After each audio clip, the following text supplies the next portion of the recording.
I am so excited for this one.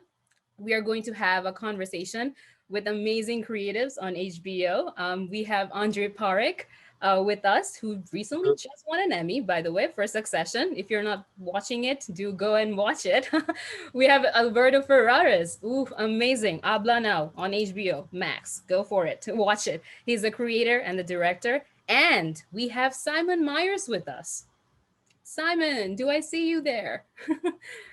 Simon is the producer on I May Destroy You. And moderating this amazing panel we have with us is Elaine Del Valle. Yay!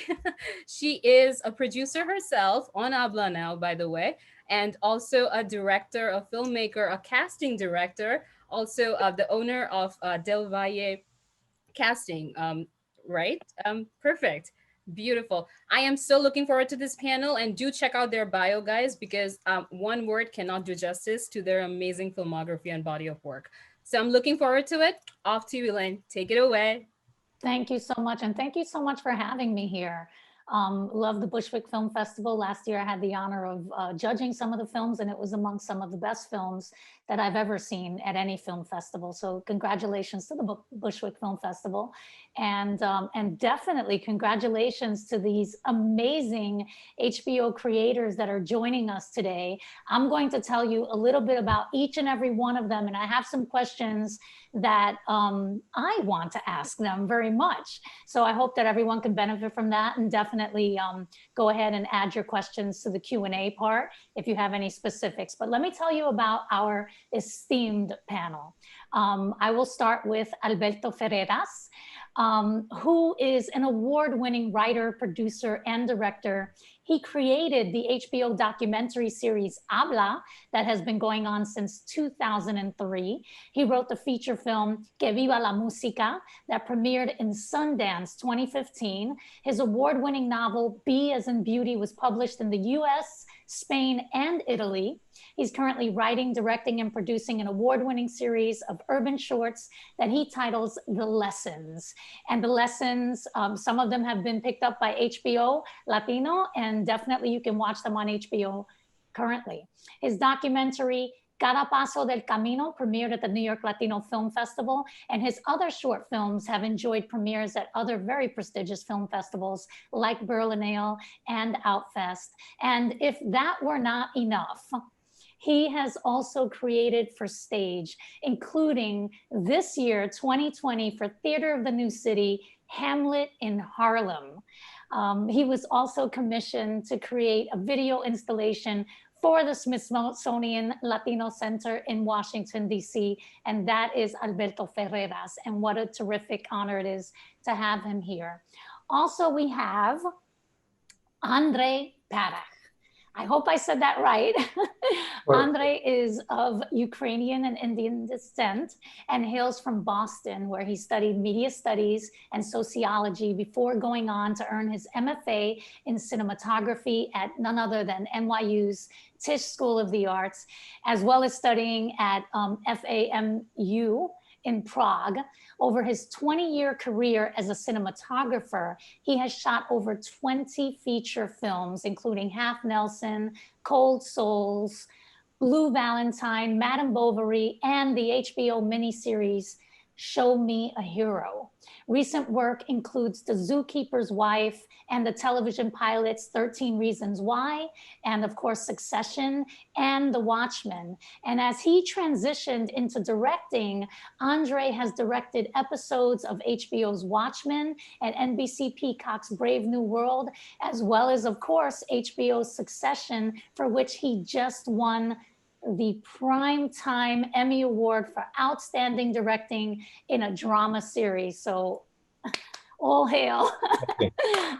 Last but not least, we also have Simon Myers, who spent 20 years of his career directing. He directed over 30 episodes of the UK cop show The Bill, and he worked on everything from farce to tragedy. He also directed on other series, including Bally Kiss Angel and Always and Everyone. But when he got the chance to switch over to the producing role, he saw it as an opportunity too good to pass up. his chance to be an editorial producer, a real part of the creative team from an early stage that he believes is shaping the show.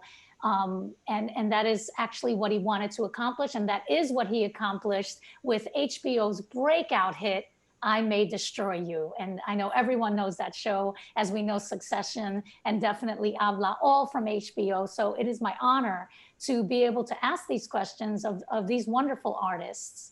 And so I ask you all, please, I ask you to speak candidly. I want you to be inspiring. I want you to be vulnerable, and something that you are probably not used to being is I want you to be braggadocious. Just leave your humility at the door so that we can all learn from you and be inspired by you and the steps that you took in getting to where you are in your career. Please keep that in mind when you're answering these questions. So with that, my first question is definitely to each and every one of you. And that is, let's brag about this. What is your greatest achievement to date? What is that pinch me moment? And what are the necessary steps that you took to get there? Perhaps the biggest risk. So I'm going to start off with our recent Emmy Award winning director, Andre. Can you please answer that? What is your greatest achievement to date? Greatest achievement to date is probably graduating from NYU graduate school. No. Greatest achievement is, I guess, the Emmy on my third episode of television directing. And you asked, what did it take to get there? I think 20 years as a cinematographer and watching other directors. Wonderful, wonderful. Alberto, what is your greatest achievement to date? Brag about it. Come on, let us know. It's a small victory, but it was very meaningful for me. And actually it has to do with The Lessons, which is this series of short films that I started shooting in 2017. And I'm going to tell you why. Like I work in bigger things before, but The Lessons is usually, we shoot them in my apartment. It's a crew of 2. I write, direct, produce, cast, and edit. And the reason I'm telling you all this is not, oh, braggadocious, is because those little shorts, which are super low budget, needless to say, that we do only one rehearsal and we shoot in 4 hours. Those shorts are exactly what I want them to be. And I feel like it has taken me like 30 years in the industry to finally come up with a formula where like whatever you see on the screen is my fault. You like it, great. You don't like it, well, too bad, because at least I feel like I don't have to obey to anybody to say something that I want to say. So I'm very proud of The Lessons in that. And if you guys want to see them, by the way, because I'm talking about them, 4 of them are on YouTube right now, and I have 4 more coming up, and one of them is on HBO, lesson number 7.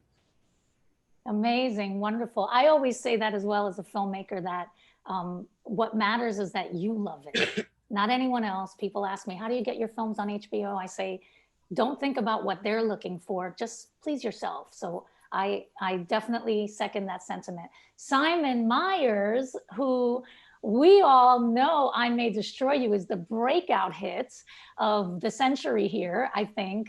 Such inspiring work coming out of that show by Micaela Coel. Can you tell me, what was that moment for you? What was it, and what steps did you take to get to there?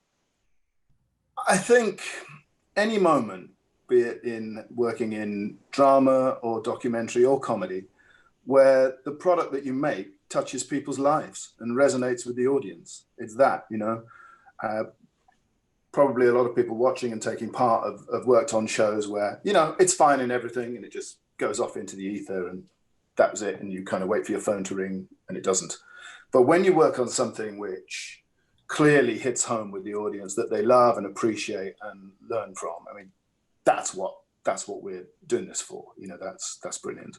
And of course, you know, I May Destroy You was the culmination of that. Very much Micaela's story and Micaela's vision, but you know, it hit home with the audience, and that's just brilliant. What brought you to that show, Simon? How did it come to you, or you come to it? Well, I knew some people that had worked with Micaela before, and they thought that we might be a good match. And I read the script and I thought, wow, I've just been waiting to read this for ages. You know, why haven't I read this before? This is fantastic. So it was the scripts and her storytelling and the humanity of her characters, second to none. And, you know, we kind of hit it off. So that was great. But it's, you know, the material that's the attraction. Wonderful. Andre, asking you on Succession, I know that you've done the cinematography on a ton of pilots and just worked a lot as a cinematographer. Now having a chance to finally direct, I should say, I don't know if it's finally for you, but was that something that went from like, I always wanted to be a cinematographer, and now how did you transition into this directing and then to have this opportunity? How long have you been doing it? And then, you know, pretty recently winning that Emmy. I mean, tell us about that journey. So, you know, I started film school at NYU and everyone had to direct. I sort of did a cinematography major mainly because I had no vocabulary to speak to actors. I was terribly threatened by them. I just didn't know how to talk to them at all. You know, I just felt like fish out of water every time I was around actors. And so it was very easy for me to sort of hide behind the camera and watch. On Succession, having shot the pilot with Adam McKay and developed a sort of pilot style, I sort of thought that it might be interesting. I started thinking about directing suddenly, and the opportunity arose, and I took it. And I think HBO created a monster accidentally. No, you know, it's I've spent a lot of time with a lot of directors over 20 years, and every time I'm with someone, I'm learning something. And I haven't, you know, for me, I want to be able to continue doing both. They work different sides of me. They work different sides of my personality. Directing forces you to be sort of much more sort of extroverted. You know, you're dealing with people on a constant basis, but I still love both. I'm going to continue to do both. Right now, I'm just prepping an HBO series, Scenes from a Marriage, as DP. So, and then I'll be directing Succession right after. Amazing, wonderful. Alberto, I know that Habla, it has been going on for so long now. There's been Habla women, Habla men, Habla celebrity, Habla ya, Habla y Habla. And so I mean, certainly Habla Now is the talk of the town. How did you come to the Habla Now as the next theme? And then also, can you maybe hint for us as to what you think might be coming for Habla in the future? What might the next Habla entail? Okay, I might need to light up a cigarette to answer that question, which I'm trying to quit. The whole thing about Habla, for those of you who don't know, and there are good reasons why some of you might not know the show. Back in 2003, it was very interesting because if you were a U.S. Latino who grew up in the United States and you spoke English and you spoke Spanish, or you spoke what we call Spanglish, which is a little bit of both, you had no place on the screen because you as, let's say, American mainstream networks, everything was in English. Everything that you saw on in Spanish on TV, Telemundo, Univision, those were basically shows that Telemundo and Univision would bring programming from Latin America. And the networks in the US would just show you canned shows from other countries. And I don't think that people in the US were noticing that there was this, now we're 60 million Latinos in the US. Nobody was acknowledging our presence in the US. So Habla started as an image campaign for HBO Latino. I worked for HBO for 13 years. I worked in Cinemax, I worked Skinemax. I love Skinemax. Worked for HBO Main. And when they offered me to do HBO Latino, I said, okay, I don't want to just like do trailers and behind the scenes for shows that are produced in Argentina and Mexico. I want to do something about this gigantic population that the media is not acknowledging. So I just invited all kinds of people to come in, stand in front of the camera, very basic, very minimalist, and talk about being Latino in the US and speaking Spanglish. So I'm sorry if anyone tried to watch the show and felt excluded, because I know Spanglish is not something that you learn, you learn on the streets. That's where you go to the Bronx, you order cuchifritos, and that's how you learn Spanglish. But as years go by, and answering your question, I started noticing that something that started as very funny and lighthearted, with people talking about their grandmothers and chancletas, which, if you don't know, it's a flip-flop, which is actually a deadly weapon in a Latino household, because it will be thrown at you across the room when you're doing something improper. When the show started with all these little things, this cultural insight about being Latino, but as years went by and I started noticing how difficult, the difficult times we're living in, no need to go into details, we needed a platform to say things that are important for the Latino community. And the most important thing is that Latinos are seen as a group, but we don't see each other as a group. So the new one that thanks to you, we had a wonderful Miami shoot experience. Elaine, you saved us big time. I owe you forever. In the new show, I invited people who are helping us reflect on what is it like to be a Latino, and what do we have to gain and lose if we don't start acting like a group, like the group that other people look at us as. Wow, that was a weird sentence, but English is my second language. My apologies. Does that answer? And I don't know what the next one's gonna be, but I do have to say that I'm beyond grateful to Lucinda Martinez, Jessica Vargas, Maggie Ortiz, and all the people in HBO who kept the show alive, because not a lot of shows have been on the air since 2003. We're not on every year, but when we're on, we're definitely on. And you are on, so thank you so much for that. Simon, I am so curious. I heard that, or I should say I read that I May Destroy You, the entire production happened in 95 days. Is that right? And if so, what were your biggest challenges in managing that? Yeah, that is right. It was 95 days, give or take, for the shoot. And we did 12 episodes multi-episodically. So, shooting a scene from episode 1 one day and then episode 12 the following day. We didn't do that a lot, but we did do it because that's what the schedule dictated. Because effectively, a lot of shows are done in blocks of 3 or 4 or 6 for kind of various reasons that we had.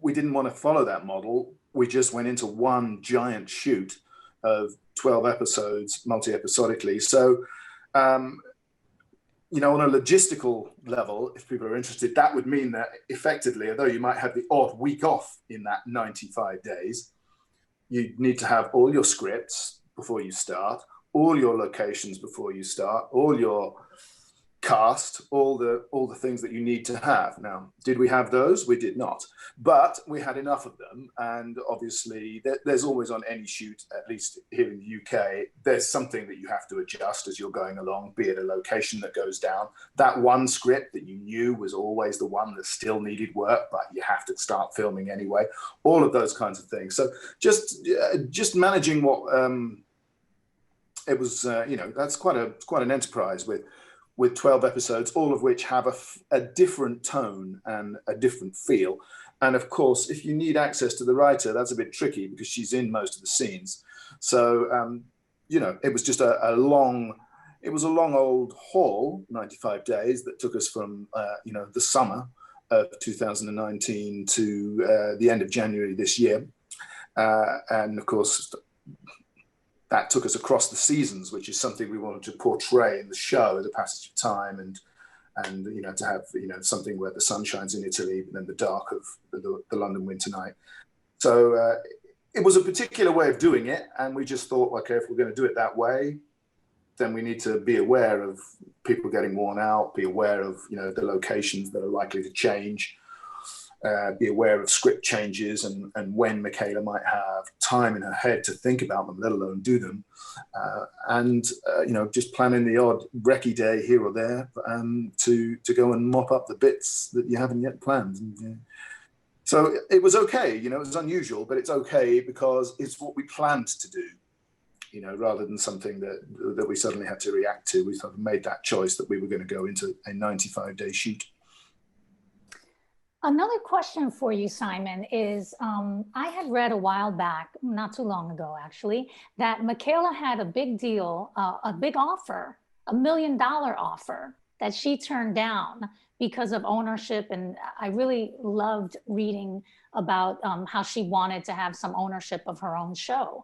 And I suppose bringing it to HBO allowed her to have what she wanted in her own show. Were you on board during that decision for her, or did you just get on board once HBO sort of jumped on board and was going to be the house where it was going to happen? I was really only on board from the HBO stage. I mean, actually, it was a co-production between HBO and the BBC here in the UK. So I don't really, I mean, I read that too, but I don't know about what business conversations might have taken place in the months before. But I would say that both HBO and the BBC very much respected Michaela's wish to make the show that she wanted to make. And there was very little of the notes that you can sometimes get that say, can you make it more of this, or can you make it more of that? You know, they were on board with what the scripts were and the style that it was shot in, and very on board with the editing style once we got to that point. But, you know, it was very much, I mean, obviously there's a lot of different people's DNA here and there littered in it, but it was Michaela's overriding vision. And there was never any awkwardness about that. That was clearly, it was Michaela's show, Michaela's vision, and Michaela's story. And everybody respected that. And it was, you know, that was just the way we made it. Terrific. Really nice to hear. I wish I knew more of that answer because it's so fascinating, especially when a woman takes control like that. For me, I was just blown away and learned a lot from it. Andre, you are so successful. I mean, listen, the Emmy, that's the dream, moving from cinematography to directing. You want to do both. Here you have achieved a major plateau.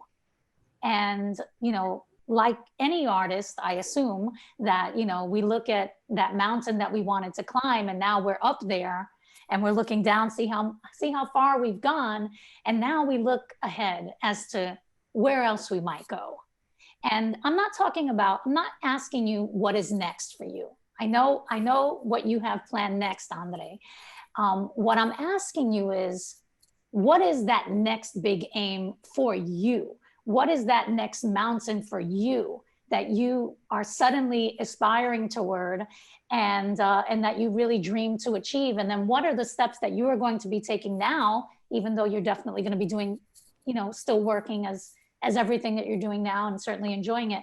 What are you doing now to achieve that next big thing? And I'd love all of you to answer that question. What are you doing now to achieve that, the bigger thing? Not what's next, what you aim for next. You know,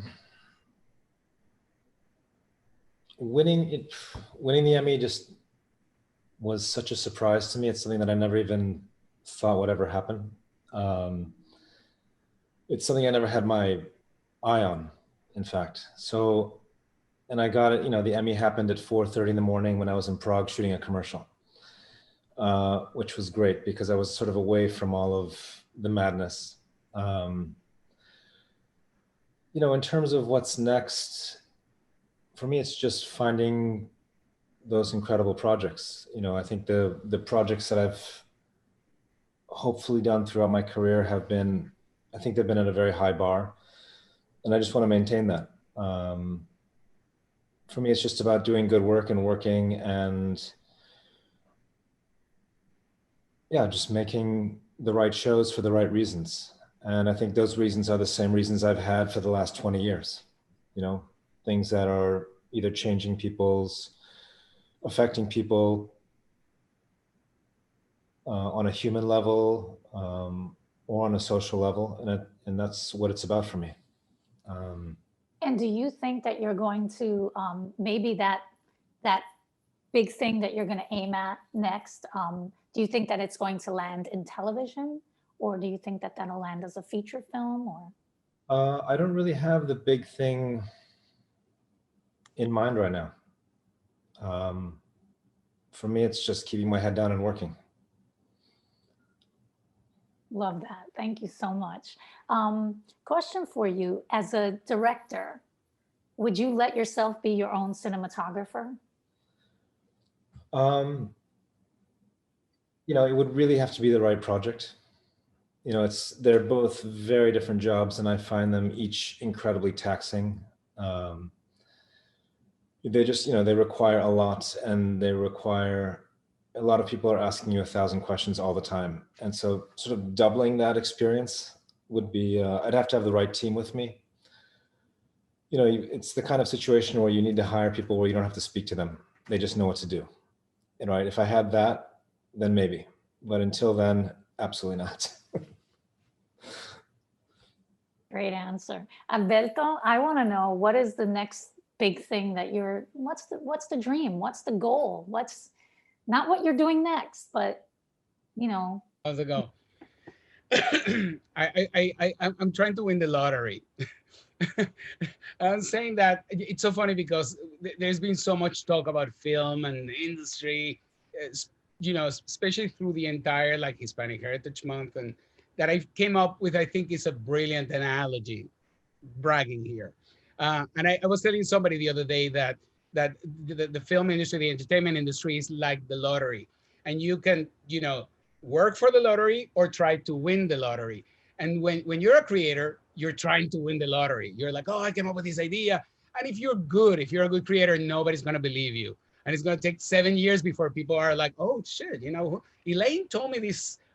Oh, no, maybe they won't even tell you. You're going to say, damn, I pitched that idea 7 years ago and nobody would listen to me. But again, you can keep playing the lottery until you win, or you can work for the lottery and then just get a job in the industry that pays your bills. But careful, because people might not be happy that you're also playing the lottery, you know, because deep inside we all dream that we're going to tell these stories. They're going to change, that are going to give a voice to the voiceless. They're going to impact the world, I think. I mean, when you're a content creator, you feel like somebody should say this, and you go ahead and try to say it. And if you win the lottery, you know, HBO will say, we're going to help you. We're going to put this on the air. We're going to give you money. And a lot of people are going to expose to your story. So even though I do have to work in the lottery sometimes, I'm going to keep playing. I'm going to try to win. And, you know, if I win, great. If I didn't win, at least I played, and I try to tell stories that are relevant. And to answer your question specifically, I have this. I wrote a screenplay. It was a comedy called Hamlet in Harlem. And at some point I said, oh, this could be a play. So I turned it into a play. And then Theater for the New City was like, oh, can we have a reading? So I turned it into a Zoom play that was conceived for Zoom. So when I feel like I have a good idea, I'm going to try to keep pushing it in every aspect. And as in the world that we're living in, technology changing every single day, literally, these ideas that I think are important, like Hamlet in Harlem or the lessons, I'm just gonna keep pushing through and see if they stick. And if they stick, yay. And if not, well, at least I invested my time in things that I believe in. Simon Myers, you tell me now, what is that thing that you want to do, that you're aiming at? I mean, you've directed, you've produced, you're coming off of this great show. There are rumors that HBO is waiting to find out what Micaela Coel will want next, that so far no season 2. But I'm wondering, for you personally, what is that next big thing for you, Simon? You know, kind of just what Alberto said, really. You know, we're all looking for television that touches people's lives, I think. Scripts that have stories to tell, that are contemporary and relevant. Obviously, I May Destroy You was that, but there are other people out there writing similar stories. And so it's just the chance to work on something that has a resonance and, you know, touches people's lives. I know I said that before, but that is what I do it for. You know, I have enjoyed working on cop shows. I've enjoyed standing there, either directing or producing in the middle of the night when cars crash and all the rest of that. But it doesn't necessarily touch people. But if you can find those scripts and those projects that have a relevance and a meaning and are important to people, as television now has the power to shine a light where it hasn't been shone before and to impact people's lives and to make people think. I mean, it always did that, but now it's doing it even more so with the long form, and as film, very much in this country, you know, certainly a lot of the films that we see as in cinema films are just entertainment. Not all, of course, but it's an entertainment medium now, whereas long form television and the new television, if you like, sparks argument, touches people's lives. I just want to try and continue doing that. It's a privilege to be able to do it when you can. I agree. Definitely things that binge watch are making me, things that make me want to binge watch are the things that I'm so drawn to these days. I just also want that very much. So yeah, I think the binge watching culture, you know, we've all sat down and watched an entire series of something in one go.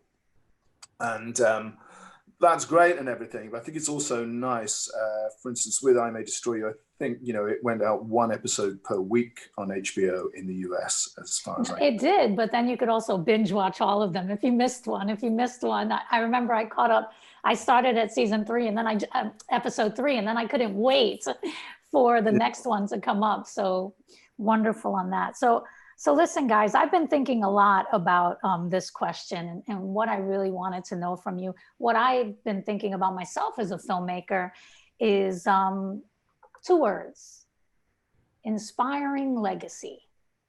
You know, we all talked about the relevance of the projects, what draws them, what draws us to them. And you are all each leaving an inspiring legacy where all these filmmakers that are on here looking at you are looking toward you for this inspiration. I am wondering, who was it, living or dead? Who is it, past or present, living or dead, that you feel like you really, if you could have only collaborated with that person, or perhaps you did collaborate with them, if you could have only learned from them, shadowed them, talked with them, who is that one inspiring person that really blazed the trail for you and made you want to do what you're doing and do more of that? Andre? Yeah, I spent a month and a half with Harris Savides, who died a couple of years ago. And Harris Savides was a cinematographer, I think one of the greats, will be considered the greats in film history. And for me, you know, I was probably 27, 28 at the time. But he just taught me so much. It was about humility. It was about simplicity. It was about experimenting and loving what you do. And he has been and continues to be a great guiding light for me in terms of how to approach not only work, but also just life. I want you to say the name one more time so that everyone here watching can look up that person and try to draw the inspiration that you got as well. Can you say it again? Yes, it's Harris Savides, Savides. Thank you so much. And you just made other people look into his work, and you just, I'm sure that they're going to find inspiration. Alberto, tell me, who is that person, living or dead? Tell me who you want to know, who you want to learn from. I got 2 of them. And the first one, I'm sorry, it comes with a story, because I'm part of, I don't know if you are, because I like to watch movies, but I also like to talk about them, which I think is highly important. You know, you watch a movie, you always find someone that you can talk about it, even to say that it's a piece of crap, but you should. And actually, the best thing you can do is meet with someone who thinks it's a great movie, because then magic is going to happen. And either you're going to open his eyes or her eyes, or she's going to open yours. I'm part of this silly Facebook group called Incredibly Weird Films. And the other day and they post, you know, they will put a poster and say, what do you think of this? and somebody posted Citizen Kane, and in the comments, you know, you could see people saying boring, and I was like, what the fuck is your problem? And people were just dismissing what I consider one of the best movies. And of course, the first name that I would say is Orson Welles. And I'm saying Orson Welles because Habla was inspired by Orson Welles, who in 1955 had a show on the BBC called Sketches. And because he was fabulous, he would just let the camera roll and we'll talk for 15 minutes without making one mistake. And he will tell you the most amazing story. And that's what inspired me to do that with you as Latinos against a white wall. I'm like, if Orson can do this, we can do it too. So first of all, anyone who's watching this, who is not a fan of Orson Welles, who has not watched Citizen Kane, or who thinks it's boring, go back and watch it again, because everything that is in Citizen Kane is happening right now in the United States. That's number one. And number two, it's, maybe you don't know this guy. His name was Juan Carlos Gené. And Juan Carlos Gené was my drama teacher. He was an immigrant, an Argentinian immigrant in Venezuela in the 70s and 80s. And this guy, he was an amazing playwright and theater director, a true artist. He was my drama teacher. And I can swear that not a day goes by that I wish I could show some of the stuff I'm writing now, you know, 30 years later, to him to see if he likes it. Because he taught me so much about understanding what he called the dramatic action. And there was one experiment, the first assignment in his course was to write a scene for two characters in one room, nobody leaves, no ellipsis, you just have to 3, 2, 1, go.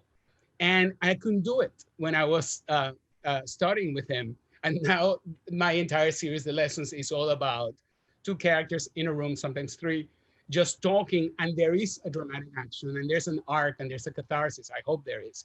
But I dream that I could show it to him, and he would tell me, "Well done" or something. But one day we'll meet. We'll meet again sometime. I love that answer, and I love that both you and Andre already had this emotion drawn from the question, and thinking about the people that really inspired you. Simon, tell me who that person was for you. Okay, I'm going to give you 3 briefly. Don't worry. Orson Welles. When we were filming The Bill, which is a cop show I made a lot of episodes of, we would always try and do as much as we could in one shot, and it was always based. I was trying to top his opening shot from A Touch of Evil, which, if anybody knows it, where I believe they shot all night. And just the cinematography of that and how the camera is moved across is brilliant. So cinematography, him. William Goldman, if anyone hasn't read his book, Adventures in the Trade, where he repeatedly uses the phrase, "Nobody knows anything." This from a man who wrote all the President's Men and Butch Cassidy and the Sundance Kid, and his adventures in the screen trade are inspiring. I don't know how many times I not necessarily read it from cover to cover, but picked it up and read bits of it.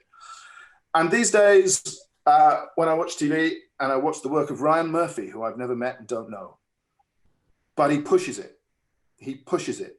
It's lavish, it's loud, it announces itself. It's hugely entertaining, and it's big, and it's bold, and I love it. I love that. Ryan Murphy, he's doing Pose, right? Now he does Pose, correct? Did he create that show? Is a Murphy show, right? It is a Ryan Murphy show, yes. That's funny that you said Ryan Murphy, because I started binge watching that today. And I'm just really, really enjoying it and thinking to myself, wow, Ryan Murphy is one of those people for me. So with that, now I'm inspired to ask you the question. I'll start with Simon. Simon, what are you watching right now? I am watching that Ryan Murphy show, Ratched. I'm watching that. And I'm re-watching Watchmen, which I'm getting more of the second time round.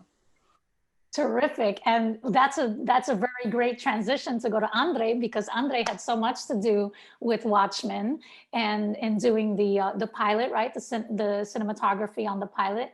Andre, what are you watching now? And I really want to know what's I'm ashamed to say that I'm not watching any television at the moment because I'm prepping a film.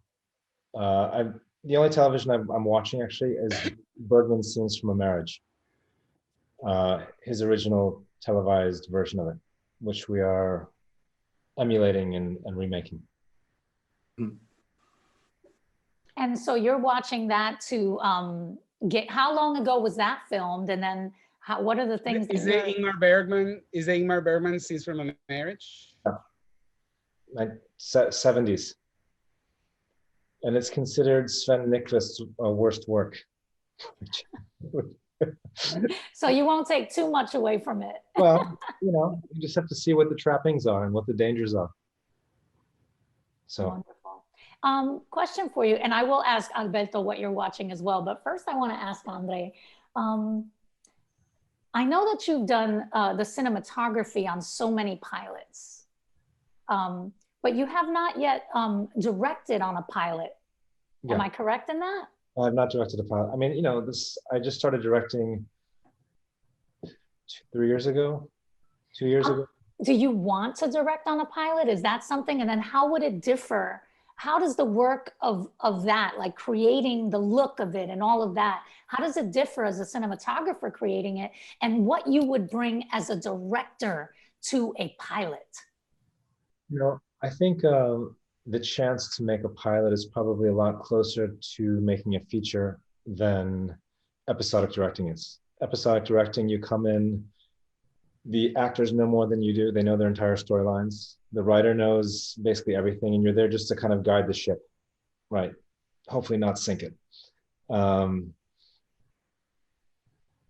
The look is already in place, whereas, a pilot, you would come in and you'd basically start from scratch. And I think it'd be amazing to have that opportunity because you could really put yourself into it 100%.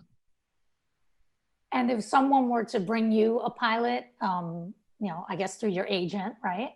If someone were to bring you a pilot through your agent or your lawyer, would you even have a moment to read that right now? Would you say, I'm willing to listen to it if this? Yeah, I mean, I think I would want to know what the pitch is first. And if it sounds interesting, then I'll read it. The thing for me is I will only shoot the kind of things that I watch, basically.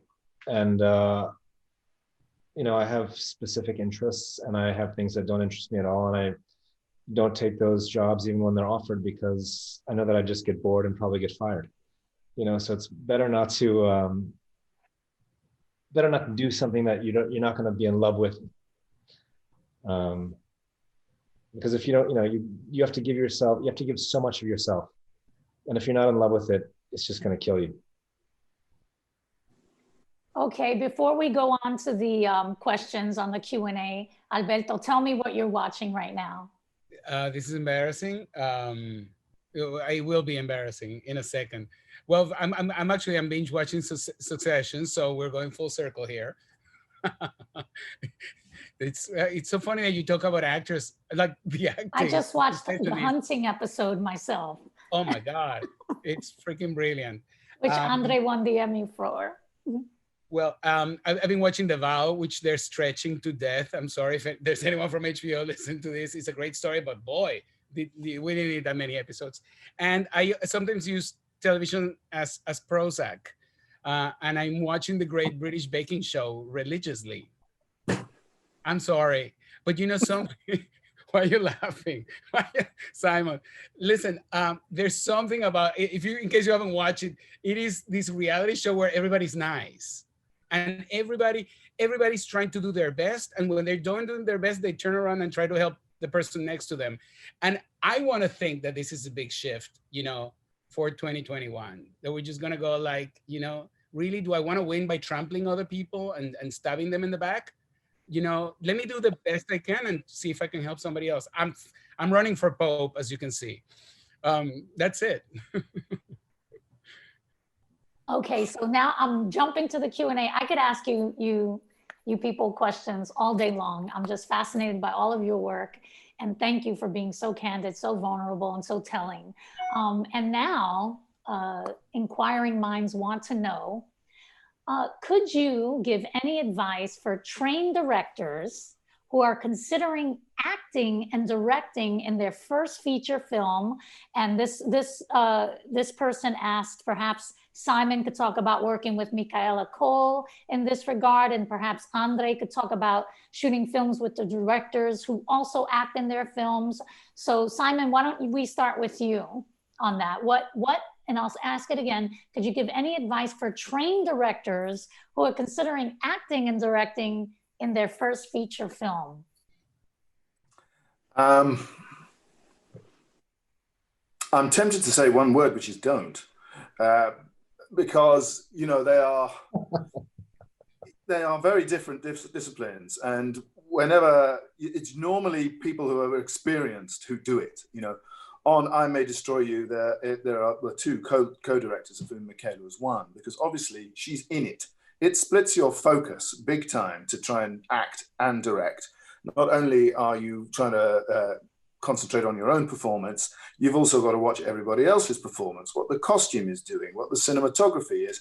It's a big ask. That's not to say that people don't do it. Of course they do. So I'd say confidence and knowing the story inside out that you want to tell and how you want to tell it, if you're going to do that route. It might be as well, though, to have a friend behind the camera who is also directing with you, or who has got your back. Because if you're starting out doing it that way as a first film, you know, I think that's hard. It's hard, but it's not impossible. And of course, it is a way to have complete domain over your film. Andre, your thoughts on that? You know, I think you probably have to have a cinematographer who is very actor-oriented or performance-aware, for sure. I would say you probably need to check your vanity at the door, because going back and watching takes over and over to see how you look is not going to help you in any way. And then you could, you know, probably have a great script supervisor that also has an eye for performance. But I would say try it. Why not?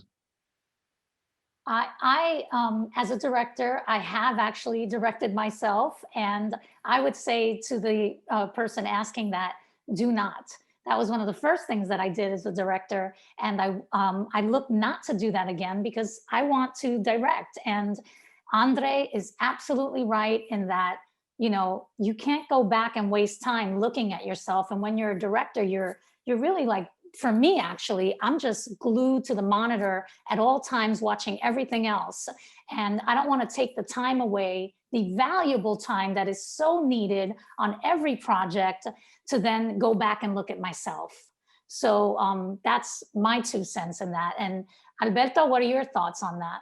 Yeah, it's funny. One of my shorts, lesson number 2, I was showing it at a SAG-AFTRA showcase, and somebody asked me, you know, what would you do if you did it again? And I said, I had to do it again. And I had to do it again because I had to reshoot the entire thing, because I put myself in the scene. And I realized that I wasn't the right, it was impossible. It's the kind of thing that will give you a splitting headache. If directing and producing is a nightmare in itself, I would say if you have unlimited resources, like hopefully Mr. Wells did when he did Citizen Kane, give it a try so you can have all the support, so you looking at yourself and directing yourself doesn't delay your production. A great idea, do a short. Take one scene, see what it's like to direct yourself and be in the scene. And if it works out as a short, then you'll know what's expecting you if you try to do a feature. That's great advice. I found also that when you're directing and producing, the last film that I directed, my producer had to leave early one night, and then I was starting to get hit with the producing questions, and it's actually a different part of your brain entirely. So my advice is definitely try not to do that, because you have to switch focus, and then it takes you a minute to get back in. So again, that was a great question. Thank you all for answering that. I'll go on to another question here. Random question. What quality do you look for the most in the crew, actors, directors on set when you're working in a big production? Simon, what quality are you looking for most? You're looking for people that are going to work in it as a team. You know, it's very much a team craft. And obviously you want everyone to be good at their jobs. You want people to be interested in the show that they're making as well, and not just waiting for dinner or the paycheck. So you're looking for well-qualified team players who get the show, you know, and who love it. Andre, what are the qualities that you're looking for? I think Simon's absolutely right. It's about a team, you know, and people that can play in the band and not go off and, you know, try to solo. You know, everyone has to understand what they're there for. And for me, it's, you're there for the story and for the actors, first and foremost. And that's where all the focus needs to be. That's where all, you know, everything is in service of that. And I think everyone has to acknowledge that. It's just not having a lot of ego around, I think, is a healthy thing. Alberto? Yes. People who are qualified, who know what they're doing, who want to do it. Definitely no one who brings any drama into the set, because it's amazing. You can have one person who's there like intriguing and just huffing and puffing, and the entire thing, like, maybe that's one of the reasons why I've reduced my productions to like 2. It's like, if I have a fight with my DP who was also doing sound, it's like, it's over. But I tragically, I've experienced that. I've worked with people who come into the set and they carry like 7 bags with them, and ultimately it's just gonna derail your project, and it's gonna be so, all your energy should be devoted to the work, not to solving, you know, dealing with drama. Right, the consensus is check your ego at the door and let's get this done as a team. That's definitely something that I live by. So much so that I wouldn't even, if someone is not like that, I make a mental note, never again. So definitely come to work prepared, be that person who, make yourself indispensable. That's always my advice, and what I try to do in every production that I am a part of. Going on to Mina Simone's question. Oh, this is interesting. Now, in 2020, do you think that film school is more necessary now to master your craft as a writer-director? Or do you think that there are other, you know, opportunities to learn that can help you achieve just the same? Simon? I think maybe the industry works in a slightly different way on this side of the pond to where you are. For a writer-director, probably yes, because you're going to get the chance to do that at film school and to maybe direct your own stuff. That's what happens there. In the industry, it doesn't happen so much, you know? It doesn't happen so much. And very often there are, you know, interesting writers who maybe they are picked up with one show, and then on their second show or their second series, they might direct it too. But, you know, there seems to be a lot of focus here on like writing and directing, and certainly here in the UK, it doesn't happen that much. Andre, your thoughts on that? Film school? I know you're very educated from the best schools. So what are your thoughts these days? You know, film school for me was a chance to just borrow time.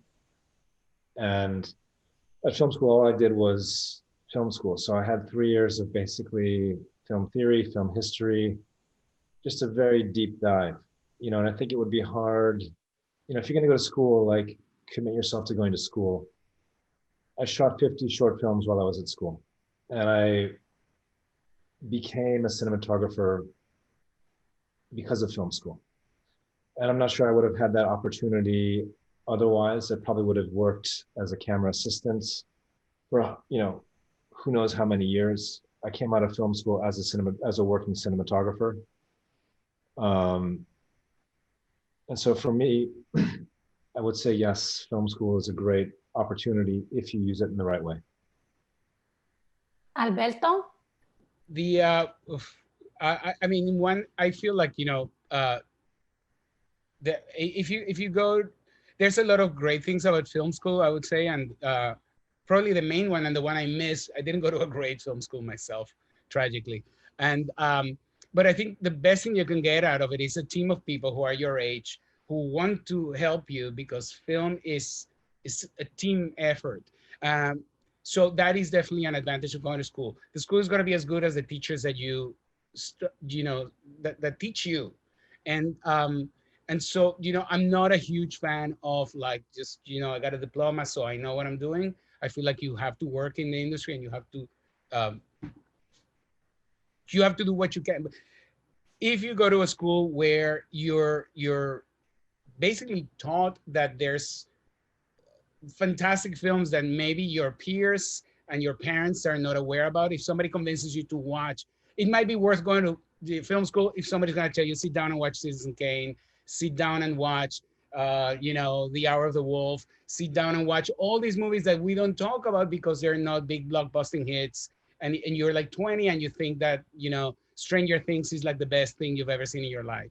Nothing against Stranger Things. I didn't like it, but nothing against it. Now I'm ruining my career right now, live in front of all of you. It's like, oh, well, we're looking for a Hispanic writer for Stranger Things, but you're fucked. So that's what I would say. Okay, shut up. That was you know, I'm going to add my 2 cents for that, because I remember when I wanted to direct, I had asked Rashad Ernesto Green, what is his path? I wanted to know, what was your path? And he went on to tell me that he went to NYU Film School. And as somebody later on in life that took this on, because I began my career as an actor, I thought, okay, that I can't do that because I'm a mom, I'm a wife. It's not in the cards for me. What else? What other advice can you give me? And he said to me, direct short films. And so I started directing short films. I fell in love with directing, and I have since gone on to learn a great deal. There are organizations like the Sundance Institute, where I highly recommend everybody go to Sundance Collab, and they have amazing programs that taught me so much. So if you're looking for to understand that, film school, if film school is not in your cards, but you still want to learn, there are programs out there right now. So that's what I have to say about that. And with that, we are coming to the end of this amazing segment with all of you so accomplished filmmakers and creators for HBO. And with that, I want to end with a final round of, very quickly, tell me what's the best thing about working for HBO. We'll start with Andre. I mean, they're making the best television. Love it. Alberto. That they believed in me, and they didn't give up on me, and they continue calling me. I love them. I do. Simon? One of the people we were working with had this lovely phrase was, it's not TV, it's HBO. Exactly right. I feel the same way. I have a film on HBO now, Me 3.769, and I just became a Warner Media 150 supported director for my next film. And I have to say that from the time that I was a child, you know, when we couldn't afford the box, the cable box that gave us HBO, we would all gather around the one box that the one person in my many people family had to watch HBO. And I still think of HBO like that. So everyone, continue to watch and love HBO. They are doing amazing things, especially supporting and bringing you the work of Andre Parak. Thank you so much for being here with us, Alberto Ferreras and Simon Myers. Watch all of these great shows, and thank you very much to the Bushwick Film Festival for having us all today in this amazing panel.